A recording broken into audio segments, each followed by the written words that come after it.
I guess we can move on. Did you have anything else you want to say about that? Nah, man, let's go ahead and talk about. Oh, well, I guess we need to talk about Nicki. Did we talk about Nicki Minaj already? Let's talk about Nicki Minaj and the whole Biden mandates and all this shit. So Nicki Minaj put out some tweets a few days ago about the jab, the VAX, and basically, she was just saying that she didn't want to go to that thing, the Met Gala, because of the whole vaccine. She was basically saying, I want to do a little more research before I, take this vaccine. So I want to be careful. And, hopefully they ain't got no problem with me just saying that in that context. But, so a lot of people were mad at her saying that she was against the vaccine and she didn't know what she was talking about. And I'm not really mad at her. I mean, she was just saying, I want to do more research before I take it. Well, for what she understood, she had a friend in Trinidad that took the shot. Right. And for whatever reason, see, there we go. Yeah. For whatever we got reason, sucked. For whatever reason, his testicles swelled up and they just, they wasn't working. Things weren't working. So it was just like, with that happening, she's like, those side effects, I just don't want to, I don't blame her on that. I mean, that's, that's her life. Yeah. And that's the thing that I don't understand. Like the people that got the jab, it's like, they just like, well, y'all the problem, but it's like, nah, not really. Right. You know what I'm saying? And it's just crazy, man. Crazy. I mean, it's really unnecessary, man, to be so defensive and offensive about this thing, man. I mean, let people be, and she never said she was against it. She just said that she's doing more, research. I went through some of her posts, and there's parts where she actually encouraged people, if you're in a situation where you're going to be around a bunch of people, get the vaccine. Go ahead and get it, do your thing. But for me, I'm doing a little more research. Yeah. That's all she's saying. So I don't fault her for that. No. You know what I mean? So, I'm not really a big Nicki Minaj fan, but, when you speaking logically, I rock with you. That's what I'm saying. I mean, and that's the thing. Who knows? Maybe the research will lead to her. It's like, you know what? I feel like this. Maybe I will take it. Right. You know what I'm saying? Or, hey, I saw this, I saw that. I'm not too sure about it. You know what I'm saying? My thing of it is, you know what I'm saying? I think I'm just gonna hold off to, see some. Yeah, because I just don't know. I don't just need them to start coming up with all these extra boosters. Well, you're gonna need your fourth booster. I thought you both take. That's what I'm saying. You both take one. That's it. And then they talk about you gotta take the boosters. You got to. And speaking of which, second dose, and then you gotta take the booster, and then you gotta take the booster for the booster. Yeah. Speaking of which, so my not my man's, but Sleepy Joe coming in there talking about the mandates. Yeah. Talking about everybody gotta take themselves condoms and the post office. That's what I was going to say, because I didn't really get the whole story, but I know he was trying to get federal workers to be mandated to take it. So now you're saying that he said Congress does not have to take it? Congress don't have to take it. The post office, people who work at the post office don't have to take it. That's kind of a weird selection. I wonder what's the deal with that. I can understand Congress, because I believe they have walked the fuck out. Yeah. And like, here you go. You just do it yourself. Yeah, he don't want them problems. Nah, you don't want that. So that's why he's not gonna fight them too much. You ain't gonna want that. Nah, it's people like Rand Paul and all them people up in there, and they ain't about to do that.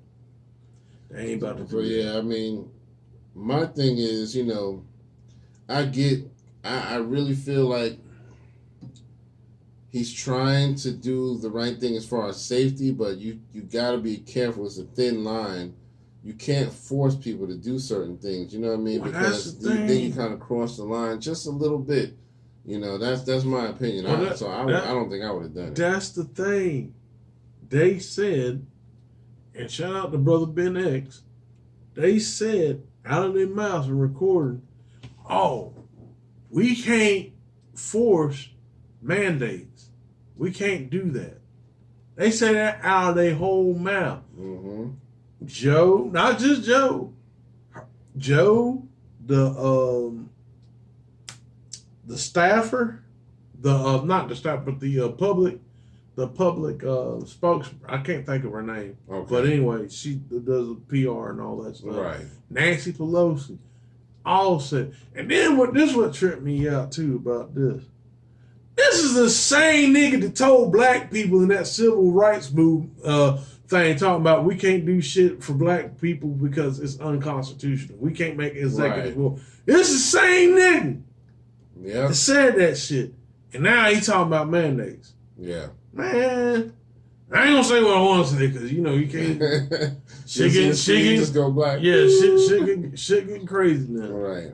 But I'm just saying, that's the same dude that said that, but now he trying to mandate it. Like, if y'all don't see what's coming on, and I'm sorry, I don't know what to tell you. Yeah, this shit getting ridiculous. It's getting ridiculous, man. So I hope he treads lightly, man, because he I know what he probably going to do. He going to keep throwing out more benefits like unemployment and food stamps and all that type of shit, helping with your student loans and all that type of shit to kind of calm shit down. That's what he going to do. But see, he's going to keep throwing them benefits at you. But this is the thing that tripped me up too about going back to the mandate. You already got people not going back to work. Yeah. You already got people. You already got a worker shortage. Why would you mandate something like this for people? People don't want to go back. But now you go like, oh, if you want to go back, you gotta get the jab. But like, that don't make sense. It really don't. That don't make it. Now it's like, well, you know what? Fuck it. I'll just stay.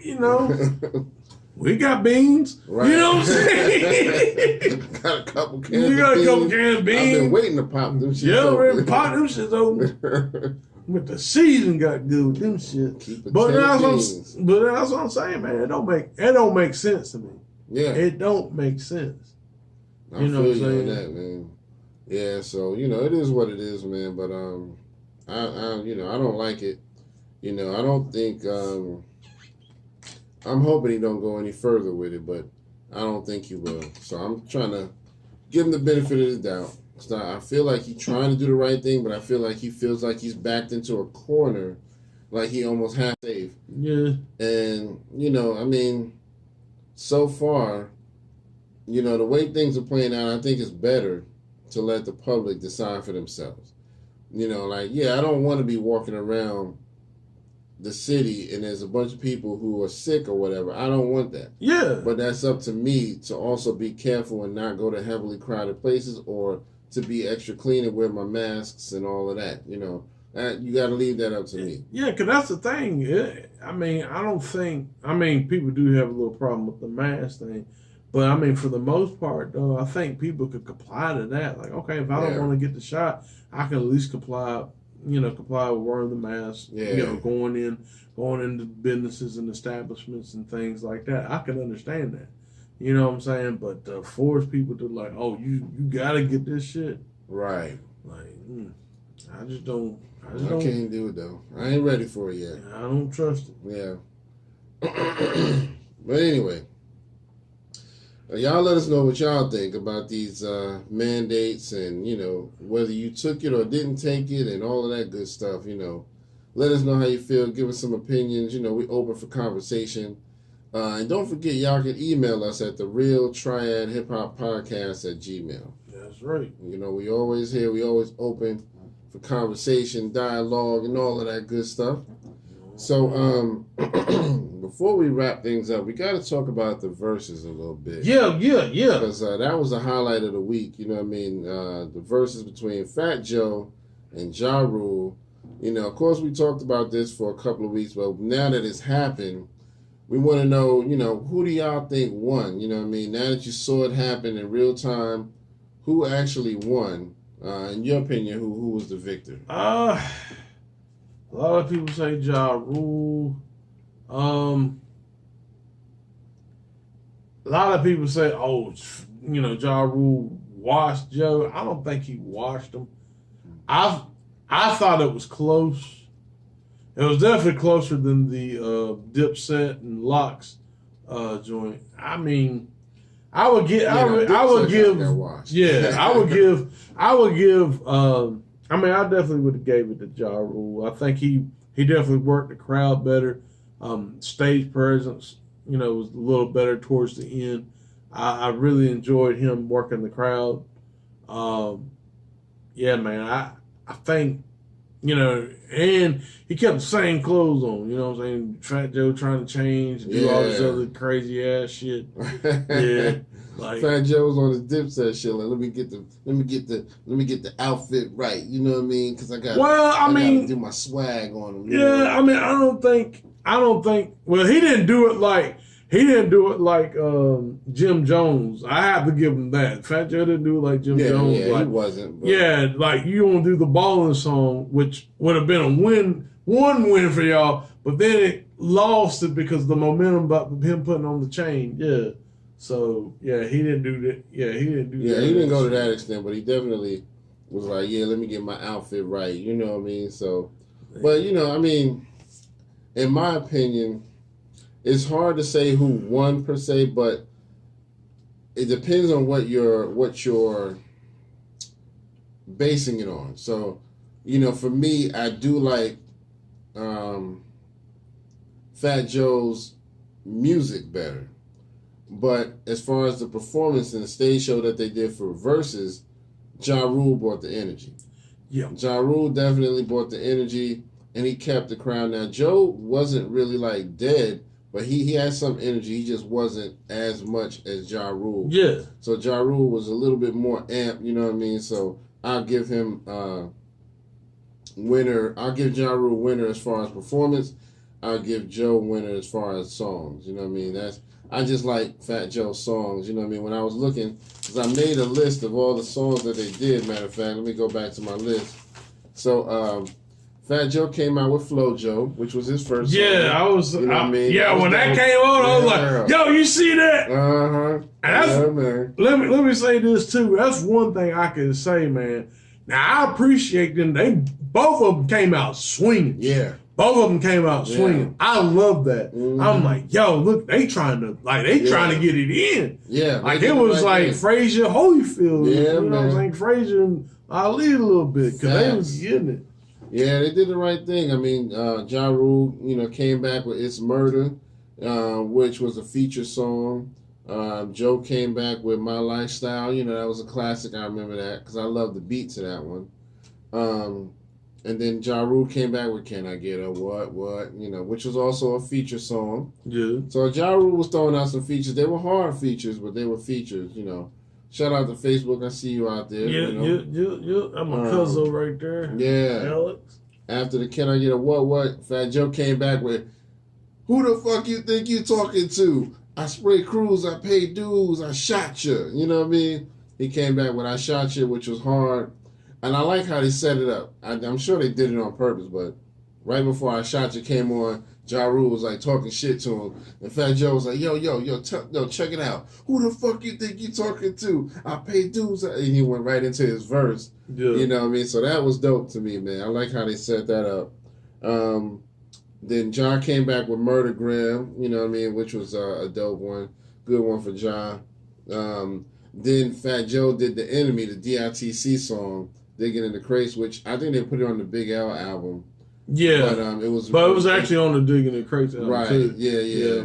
So that was dope. You know what I mean? So I don't want to go through the whole list. I don't want to bore y'all, but it was really good. You know what I mean? Yeah, I appreciate the song choices were good. That's one thing I can say too. Like I'm glad that like people saw where Fat Joe came from. Like I came from the Boogie Down. Yeah, I came from the camps of DITC.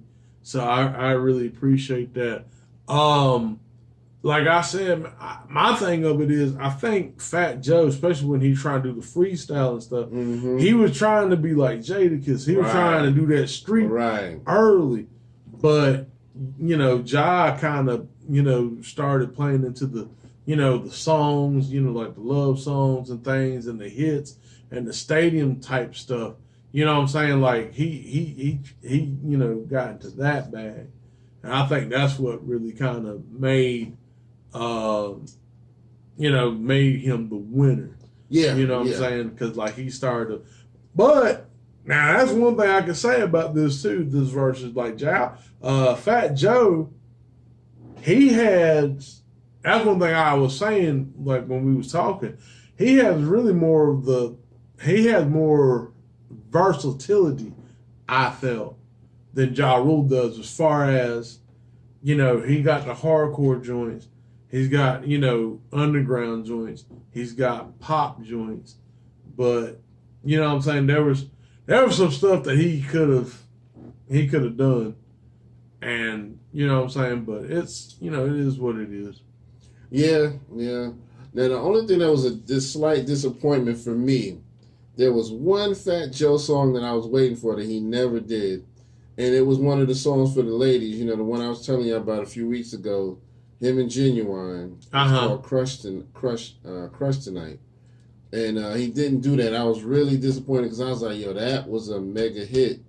And I don't know if he just didn't have permission or something weird or if he just forgot about it, but that would have been a great song to go up against any of the female songs that Ja did. You know what I mean?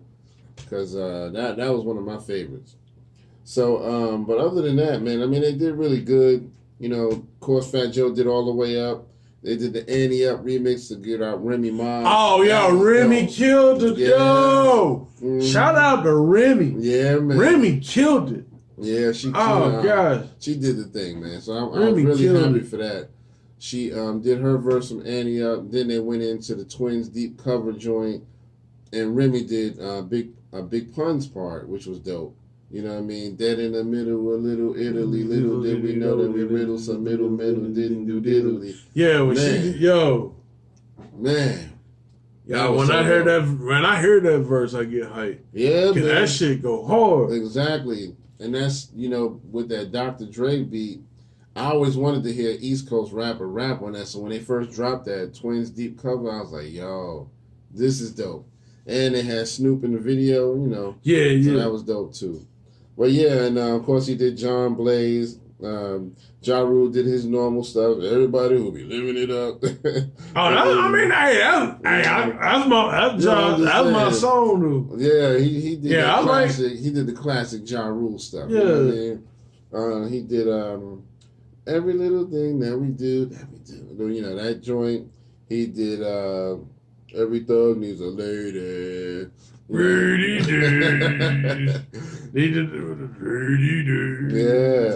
he did the joint with Bobby Brown. Yeah. So it was a lot of stuff going on, man. It was let me see. He did the I Cry joint. Yeah, I think that was probably one of the best as far as like getting the crowd together. I like that. I like the fact also he did the joint for Tupac. To tribute to him. Yeah, that was dope too. Yeah, that was definitely. Dope. So. Fat Joe did the Get It Poppin' joint with Nelly. Let's see, he did the What's Love with Ashanti, so they was throwing Ashanti back and forth. Yeah, man. Got to do with it. He did one of my favorites, the Make It Rain joint that had Lil Wayne on it. Yeah, I thought that was going to be hitting harder than, and especially when he went back to the Lean Back. Yeah. You know what I'm saying? Lean Back was going to be that, Yeah, Lean Back was my joint, man. So he because that song was heavy. Yeah. That's why he saved it near the end, Yeah. That was like his 18th or 19th song. And then, of course, they ended off with the anthem, I'm from New York, New York. Ja did his part. Which was that was one of my favorite verses from Ja, on that song. And then Fat Joe did his part, and then all of a sudden you hear, "We still outside, nigga," and Jadakiss come out and do that part. Yo, that shit. I won the verses. You know what I'm saying? I told you, I was in the back. Yes, sir. Spit my rhymes, nigga. Yeah, man. I told you, I think it was last week. We knew that. I mean, it's like that's gonna happen. Yeah, man. I knew that was gonna happen.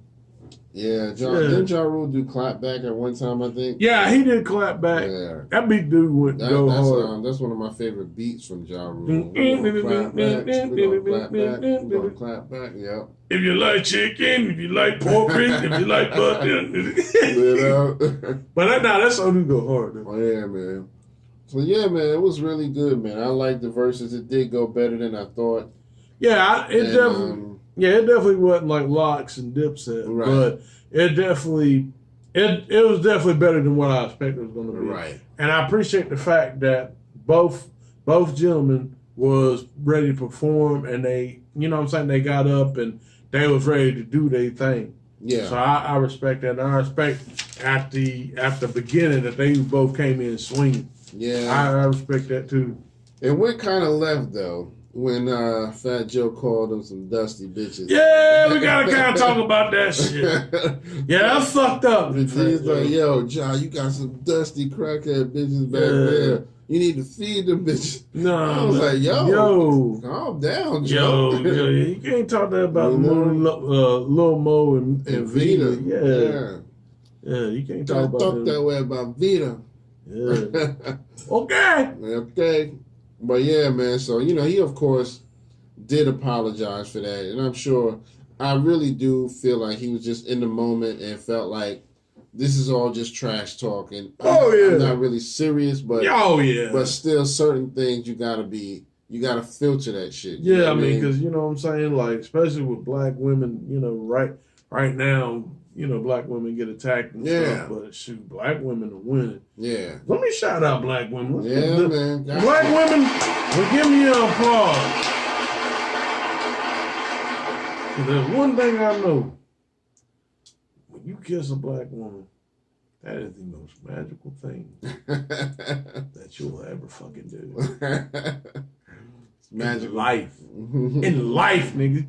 In life. Yo, that's crazy, man. But yeah, man. I mean, I'm glad that they kind of clarified that whole thing. You know, because I remember when he said the whole dusty bitches thing, I was like, yo, what's going on? Where do we go from here? I mean, how do we even pick this up? Yeah. But you know, everybody let it ride. You know what I mean? So, but yeah, and then also while the Verzuz was going on, Jermaine Dupri was there. And he threw out there, he was like, yo, Diddy, where you at? You know what I mean? I'm here at the Verzuz. I'm in New York. Let's do something. Let's get it popping. You know, kind of challenging Diddy to a Verzuz. Diddy responded, he kind of sunned him a little bit. You know what I mean? He told him, yo, your arms are too short to box with God, my nigga. He said, I want Dre. He said, that's the only person that could get in the ring with me. So everybody was like, well, damn. You know what I mean?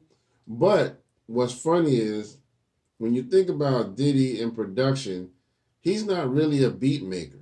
Nah, he probably produces as far as saying, giving you direction on how to do certain things. Take that. Right. Don't take that. Yeah. Hit that. You know? Hit that.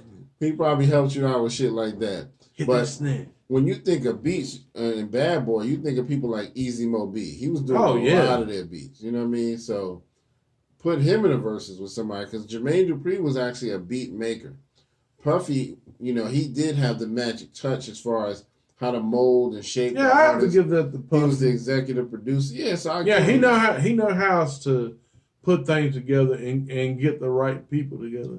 I'll give him that. Yeah, so you know, he definitely had the magic touch, but I gotta give Jermaine Dupri his props, because he had both of those elements. He could make the music, but he also knew how to mold the artists and bring people. Yeah. Oh, yeah. Because he had a lot of good people. You know. Hell yeah. Jagged Edge. Yeah. Brat, Crisscross. I mean, yeah, he had a lot of stellar acts. But they got on a live together a couple of days ago. I think it was yesterday, matter of fact. So it was Fat Joe, Snoop Dogg, and then they got Diddy and Jermaine Dupri on there. So they were just kind of throwing back and forth shots at each other. And Diddy was like, yo, when you go to the club, ain't nobody playing your shit. Ain't nobody playing Crisscross. And he right. He got him on there. That's hilarious. He was like, ain't nobody playing your shit. Sure. Yeah, I was dead. I mean, and he kind of right, but yeah, because everybody playing. Yeah, if you play not hypnotized, but you play what's the joint with the Donna Ross sample. The coming. Yeah. PRG, going for. I don't know why I can't think of the name of the song. Yeah, but yeah, they play that song. Yeah, the club go crazy. And he ain't lying about that now. Yep. So yeah, man, I think it would still be a good versus. You know what I mean? For them two to go up against each other, especially because they cool. They're not really enemies or anything. So it would actually be good. But like you said, Jermaine actually knows how to make beats. Puffy just knows how to put his golden touch and say, here's what you need to do. You know, maybe raise your voice up here, or lower your voice down there. You know what I mean? Get this cadence going. You know what I mean? Yeah. Rock this swag or whatever to make yourself, this will work for you. You know, Puffy got that kind of magic touch. He knows exactly what direction to tell you to go in. I tell you one thing that Jermaine Dupri could have in his arsenal, and that's the joint he did with Ludacris. Yeah, I mean, and then Jermaine got some shit he did with Jay. Yeah, man. Yeah, and they could end it off with the little joint that Biggie did with the Brat. What was that called? The B-side. Yeah. You know what I mean? That would be dope. You know what I mean? Had a Brat come through. You know what I mean? So that would be dope. But yeah, it would be a good versus. What do you think? I mean, like I said, I think it'll be good. I mean, and trust me, I understand why Puffy wants to go verse Dre. I mean, especially with the whole, the East Coast, West Coast thing like that.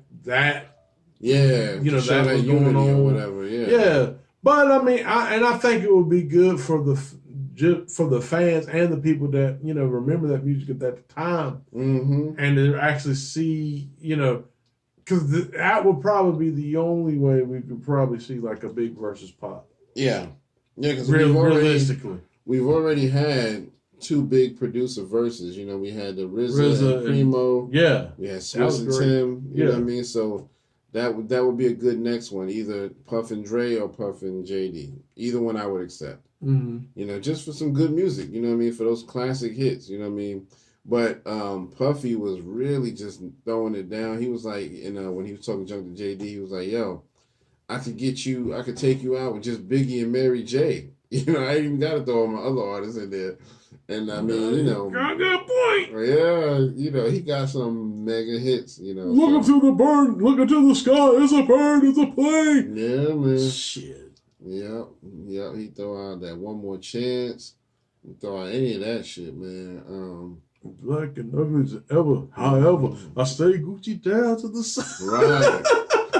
Man, listen. Yeah. Throw out some of that Total. They had said, what was it? Who do you think was better? Was Total or who was the other one? 702? No, I think it was Escape. Yeah. Yeah. I think they were saying that. And I don't know. To me, Total was better. Total was out there, man. And the night Total was dominating. I was rocking with them a lot more than anybody. Yeah, Total was dominating. Yeah. What happened to them, man? They just had a reality show called The Encore where one of them, yeah, cause they was out there. They was a little force to be reckoned with. Yeah, well, they just had a reality show called The Encore where one of them was on there. Just basically, they were trying to put together this female supergroup. Yeah. So they took one girl from 702, one girl from Total, one girl from Danity Kane, all these old groups that, used to do their thing. Yeah. And put them in together and said, see if y'all can make music. And it was good. I mean, eventually, throughout the show, they kind of got the cat fighting. I knew that. I mean, that's going to happen. They started out with, I want to say 9 girls, and at the end, they ended up with 4 or 5. Because some of them, they kept walking out. They couldn't get along. Yeah. But the one from Total, Pam, that's right, it was Pam. She was the one, I don't know if you remember, she always wore shades in the video. She was she had a little more masculine energy, if you will. Yeah. Her. But what was funny on now, she's on this whole I found Jesus, and I used to be into women and now I'm not, so everybody was like, oh, okay. But it still came out good. The ones who were left did good music. Yeah. And they released a few songs and that was it. I don't think they did an album, but it was still good. Yeah. So, I don't know where the other ones are at, but at least she did something. She still sounded exactly the same, too. That's what's up. Yeah. So, anyway, I know I'm running off my mouth. I'm sorry about that. But anything else you want to say about the Verzuz? I mean, like I said, I just think it was good. Like I said, definitely more than what I expected it was going to be. Yeah, man, I thought it was solid. Went good, man. They did a good job, and they managed to keep that New York energy to kind of bring the spirit of hip hop back with New York. Even though the Lox pretty much did that, they kept it. They didn't let it die down too much. Nah, they didn't let it die down. I mean, I think it's, and I shout out to the Lox too, man. I think, them inspiring people to come out here and Common did that one joint from the LA Leakers. Yeah. He went in. Now I'm not gonna lie, he was kind of a little shaky at the beginning on beginning parts, but he got into it. Yeah, man. they kept getting better. Yeah, and better. man. So yeah, you got to give Common a lot of credit, man. He's just an overall hip hop artist. Yeah. He loves hip hop in general because I've seen him break dance. What I mean? And he's a dope rapper. He just loves hip hop, man. So. Yeah, Common, man. When he was doing that freestyle joint, I was like, "Dang, that sounds like '94." Right, exactly. I was like, this is classic Common right here. Yes, sir. So yeah, man, that was it, man. But yeah, so shout out to Common for that. I think he just released some music within the past 6 months or so. I think we just might have missed it. I think he released an album. So shout out to him for that.